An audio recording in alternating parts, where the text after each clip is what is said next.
Saluton, cito estas analizo de la filmo La Tempo Crimoi, Los Cronocrímenes.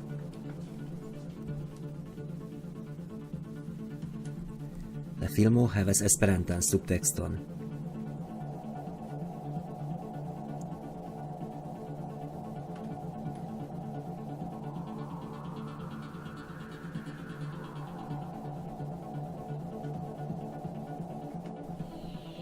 Estas gravega che mi recomendas. Spektu la filmon antaŭe, plie spektu ĝin multfoje, ĉar en ĉi tiu filmeto mi analizas ĉiujn etajn detalojn. Interese estas tre malsamaj opinioj pri la filmo, ĉu ĝi estas bonega aŭ kontraŭe malbonega filmo. La Tempo Crimoi estas filmo kiu dividas la spektantaron. Oni menciis, ke spektinte li restis excitita dum pluraj tagoj. Tamen aliuloj trovas ĝin kiel penado sencela. Multaj mencias, ke la agoj de la ĉefrolulo eĉ la tuta filmo estas sensignifa. La okazaĵoj, eventoj ŝajnas kaosajn al ili. Similaj tro diversaj reagoj senteme povas indiki, ke la filmo uzas kompleksajn artajn metodojn kaj entute ĝi temas pri io alia. La videblaj fenomenoj estas nur simboloj, kiuj akordiĝas al la leĝoj de la bildigitaj aĵoj de la realo. Similaj, tro diversaj reagoj povas esti gvidmarkiloj, ke la filmo uzas malkutimajn artajn metodojn. Do kiu havas pripensajn atendojn antaŭ opiniojn, supozojn, kia devus esti la historio, tiu malkontentiĝas. Tamen, se iu ne fermas sian menson, tiam la historio povas ravigi sin. Historio, filmo, poemo aŭ rakonto povus ŝajni kaosan al multaj, tamen ĝi povas havi interpretadon, se ni povas trovi la ŝlosilon, malfermigilon. Tiam la eventoj, fenomenoj povas esti interpretitaj kiel sonĝecaj simboloj de realaj historioj. Potenciala ilo de la solvo estas, ke ni reas kelkajn paŝojn kaj de malproksime entute kontemplas pri la fenomenoj. Kio estas la historio de la filmo? La ĉefrolulo Hector havas 2 tempovojaĝojn, do estas 3 Hector. Hector 1 ekiras kaj poste forkuras, fuĝas, kaj oni povas spekti poste, ke li forfuĝas de si mem. Post la unua tempovojaĝo estas Hector 2, kiu surhavante la bandaĝon kovras sian vizaĝon. Li volas direkti konduti Hector la unuan, do sin mem, al la tempomaŝino. Estas grava, ke li estas kondutata sekvante la junan fraŭlinon. Poste, akcidente, lia edzino Clara mortas, do Hector startas reordigi ĉion, kio rezultigas la morto de ne lia edzino, sed la juna fraŭlino. Finfine, Hector 3 volas nun tion, ke Hector 2 foriru el iliaj domoj kaj Clara ne ekvidu lin. Se ni spektas samajn filmojn aŭ legas tekstojn, tre gravas tio, ke laŭ la vidpunkto de la epistemologio, ke aro de fenomenoj ŝajnas kaosan, hazardan, senordan al tiu, kiu ne komprenas la internan sistemon de la fenomenoj, eldire la rilatojn inter la fenomenoj. Legu ni ĉi tiun citaĵon. Legu do lin denove kaj denove, kaj se tiam vi ne ŝatas lin, certe vi estas en ia evidenta danĝero ne kompreni lin. Kaj tial mi lasas vin al aliaj amikoj, kiuj se vi bezonas povas gvidi vin. Se vi ne bezonas ilin, vi povas gvidi vin mem kaj aliajn, kaj tiujn legantojn ni deziras al li. La citaĵo estas el la antaŭvorto de la Folio, la unua eldono de la kolektitaj verkoj de William Shakespeare. Ŝato aŭ malŝato signifas kvalifikadon, juĝon. Kutime oni ŝatas tiujn fenomenojn, kiuj samas al sia atendo, antaŭ opinio, kaj oni malŝatas ion, se tio kaj sia atendo malsamas. Se oni spertas kelkan veran novaĵon kaj havas tre fortajn atendojn, kiaj devus esti la aĵoj, fenomenoj, tiam li malŝategas ilin. Tial la komencaj opinioj ne demonstras la veran valoron de verkaĵo. Gravas che montri malkutiman opinion pri la mondo de tre novega starpunkto bezonas malkutimain artain metodojn, do komence multe da homoj malŝategos ĝin.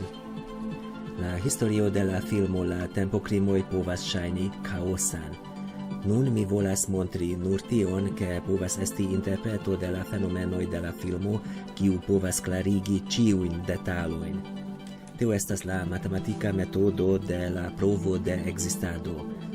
Mi volas montri nur tion, ke povas ekzisti tutplena interpreto, tiel la fenomenoj de la filmo povas havi senkaosan signifon, sistemon, specifan ordon. Kutime mi montras analizon nur tiam, ke mi povas interpreti pli ol 80% de la fenomenoj de la verko. Mi opinias, ke la filmo temas pri amafero de la ĉefrolulo Hector. Kelkaj bildoj montras, ke Hector kaj la nuda fraŭlino kuŝas unu apud la alia. Estas bildoj, kiam la fraŭlino kaj Hector brakumas unu la alian. Do se oni rimarkas ĉi tiujn bildojn, la fakto de amafero estas memkomprenebla. La komencaj bildoj de la filmo montras, ke nun la spektantoj povas vidi kelkajn aĵojn, kiuj devus resti kovrataj. Aĵoj falas al la strato, do nun ĉiu povas vidi ilin. Hector kaj lia edzino, Clara, volas pasigi semajfinon en ilia eksterurba ĝardeno kaj domo malproksime de arbaro. Tamen videble Hector volas ian alian sperton. Li estas streĉa, maltrankvila. Ankaŭ la muziko sonas la enan maltrankvilecon. Eblas, ke ĉi muziko estas la balado de Koko Savino kaj kaŝita drako de Calleja. Kio okazos, ke la kaŝita drako eksplodas? Hector serĉas ian alian sperton aŭ ian alian personon virinon. Fakte, Hector komencas la aventuron sekvante nudan fraŭlinon. La aventuro de Hector komencas. Oni povas vidi, ke post la unuaj paŝoj Hector fuĝas de si mem. Li ja pelas sin mem kaj li kondutas sin mem.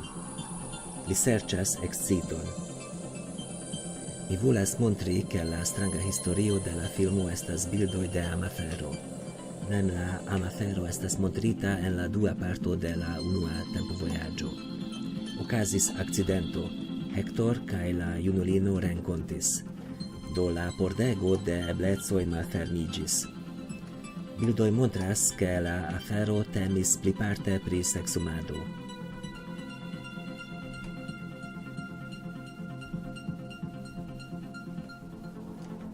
Interese estas bildoj, kiuj montras, ke ili iris en la domon kaj la junulino vestiĝis kiel la edzino de Hector. Eĉ li faris al ŝi saman frizaĵon, kiel lia edzino havas. La tondilo kaj la ruĝkolora bandaĝo sur la kapo estas ĉefaj simboloj de la filmo. Kiujn signifojn havas ili? La amafero okazis, sed tio povus ĉesigi la janan vivmanieron de Hector. La tondilo, kio povas tondi la fadeno de la jena vivo kaj edzeco de Hector, estas en lia mano. Pli precize, la junulino proprumis la tondilon, kaj per ĝi firmigas la bandaĝon de Hector. Surhavante la bandaĝon, oni ne povus rekoni la antaŭan Hector, kvazaŭ li estus alia viro. La amafero ĉefe temas pri seksumado. Mi pensas, tion bildigas la ruĝkolora kapo de Hector. La amafero okazas, kaj eblas, ke Hector sentas kiel li rejunuiĝus, do kiel li ja vojaĝus en la estinteco. La malhela nokto pasis, kaj ĉiu estas pli hela, pli brila, pli multkolora. Kiel Hector havus eblecon por ultraplayback, tio estas por ega reludo, eĉ renaskiĝo. La amafero okazas, tiel aperas la neceso de elekto. Ĉu li devus forlasi Claran? Clara estas decidema virino. Post Hector baldaŭ estus alia viro, alia kunvivanto apud ŝi. Hector sentas pri li kiel li anstataŭus Hector, kiel li estiĝus en la loko de Hector. Hector eĉ telefonas al ilia domo.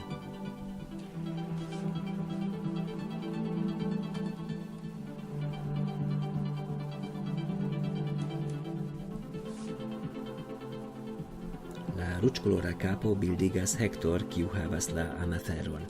La ručkolora Hector eĉ eniras sekrete en la domon. Se la amafero daŭrigas, li perdus Claran, ne havus Claran, same kiel ŝi mortus. Se la amafero daŭrigas, la kuna vivo de Hector kaj Clara ĉesiĝus, mortus. Kial ekiris Hector al la aventuro? Oni povas vidi, ke komence Hector maltrankvilas, malstreĉiĝas. Li volas ion alian sperton. Kiam lia edzino komencas seksumi, li spektas flanke. Mi opinias, ke la junulo estas ena persono de Hector, la bildigo de la deziro esti denove juna. Interese la aktoro estas mem la reĝisoro.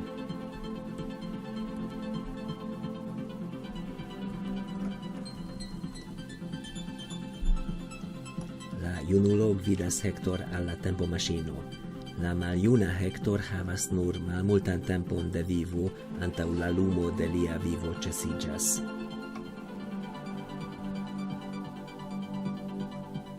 Oni povas vidi, ke la ekirinta Hector fuĝas de si mem, de sia pli maljunuleco. Hector de ruĝkolora kapo pelas sin mem, kiu rezultas la amaferon. Hector, uzante la nudan junulinon, kondutas sin mem al la tempomaŝino. La amafero sentas, kiel li farus tempovojaĝon en la estinteco, kiel li junuliĝus. Tio estas diskonata psikologia fenomeno, la krizo de mezaĝo. Fakte la junulo ne havas rajton aperi. La ena timo de Hector pri rapida maljunuliĝo estigis la rolulon.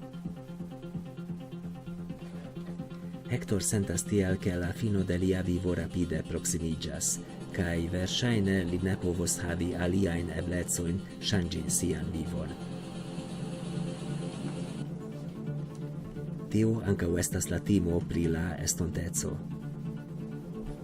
Hector havas seriozan krizon de mezaĝo. Kie estas lia edzino, Clara? Videble ilia kuna domo eĉ ilia kuna vivo bezonas seriozan renovigon. Clara ne atentas ŝian edzon, ne aŭskultas lian voĉon. Ŝi estas tro decidema. Ŝi havas konkretajn planojn, kaj Hector estas nur statisto apud la heroino. Ŝi demandas pri la sterko por la floroj. Tio signifas, ke ŝi volas gefilojn. Ŝi komencas la seksumon, kaj Hector povas senti, ke li estas nur iu ajn persono por bredado. Ĉu kiun lokon havos li en ilia edzecon? Ĉu gravas li al Clara, aŭ li estas interŝanĝebla kaj Clara vivus sammaniere kun alia viro? Hector havas seriozan krizon de mezaĝo. Clara havas seriozajn planojn pri ŝia domo, familio, ĝardeno kaj vivo. La grandega vira ego de Hector estas bildigita en la historio kiel la tablo. Sed la tablo interesas Claran nur kun la sterko.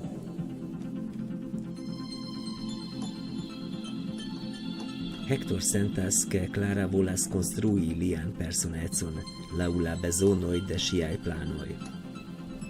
Li diras, ke eblas, ke la tablo estas tro granda por la kuna domo.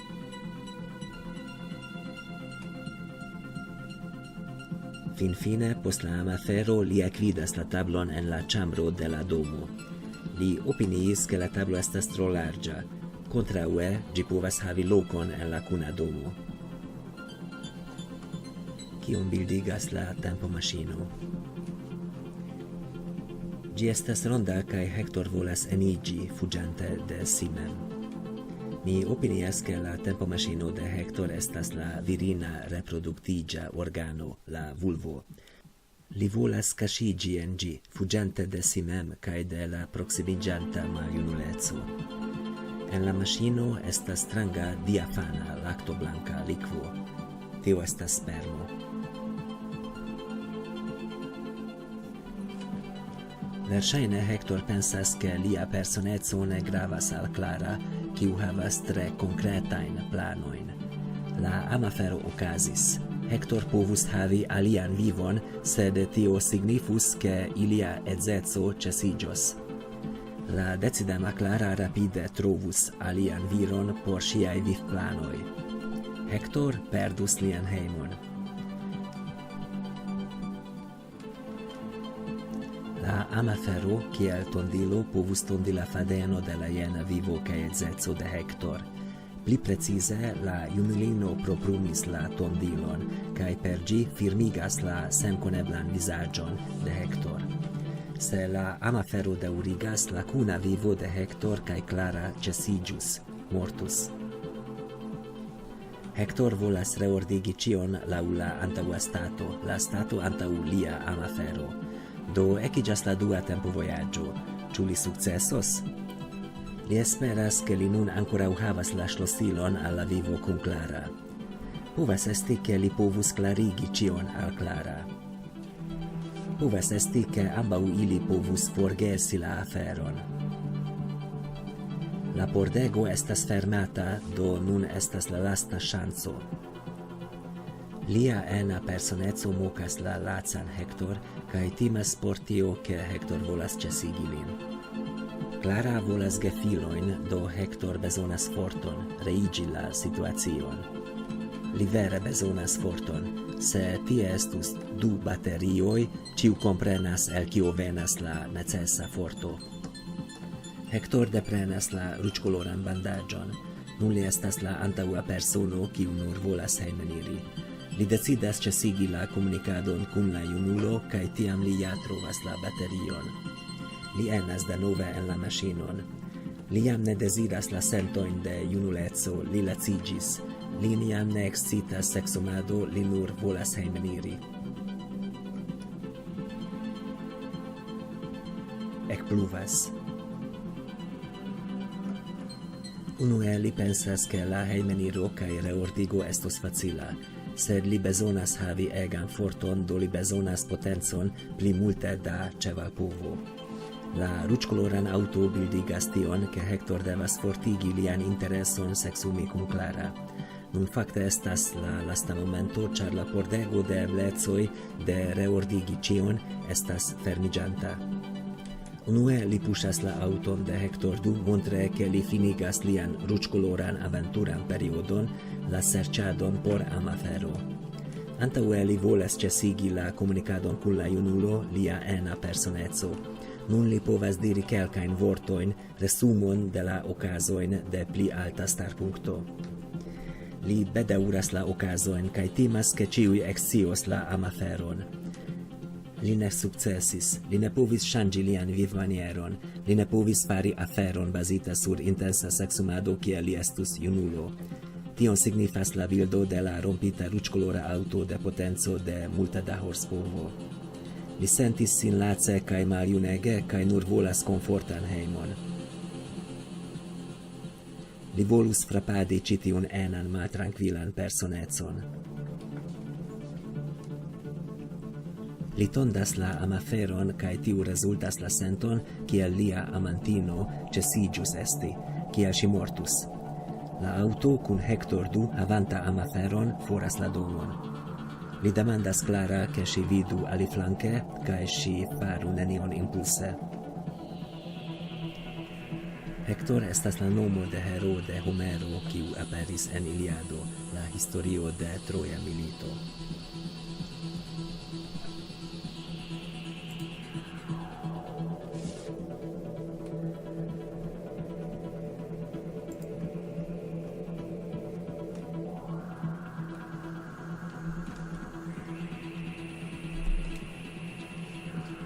Homoj ofte nomigas ion aŭ iun male de la vera ecoj, do altega viro povas havi la nomon etulo.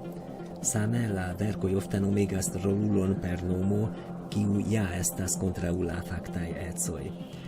Fakte, Hector volas esti heroo, ekzemple heroo de amafero, sed li ne havas la forton de junulo. Pli grave li ne povas havi facilaniman, frivolan vivon, kiel alia junulo, kiu ankoraŭ ja havas la tutan vivtempon. Hector havas krizon de mezaĝo, li volas esti juna denove, sed fakte li sentas la maljunulecon. Eblas, ke la planoj de Clara ne temas pri la ego de Hector, tamen ŝi povas estigi komfortan hejmon por ili. Heimon conforman alla maljunuleco. Clara estas la kunulino de Hector. Unue Hector ne pensis klare. Unue Hector ne vidis ŝin klare, ke ili povas havi bonan kunan vivon.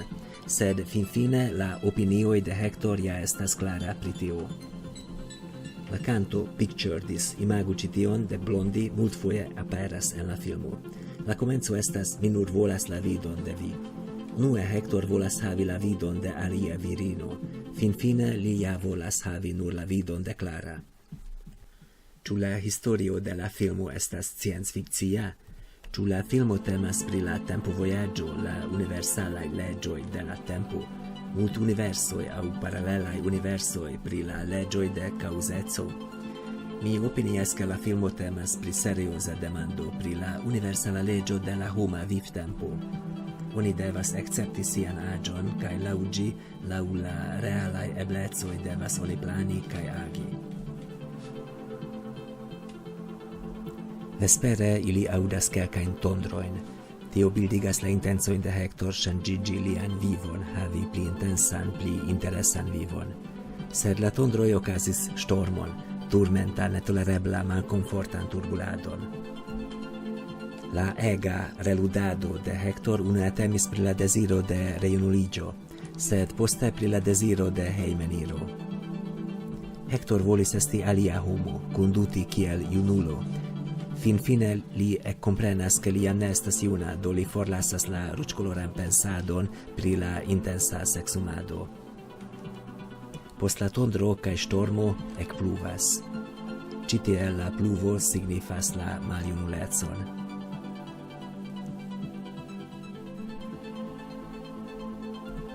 La bildo de la junulo bildigas la tutan historion. Hector volis reiri en la estinteco, sed poste li volis reordigi ĉion.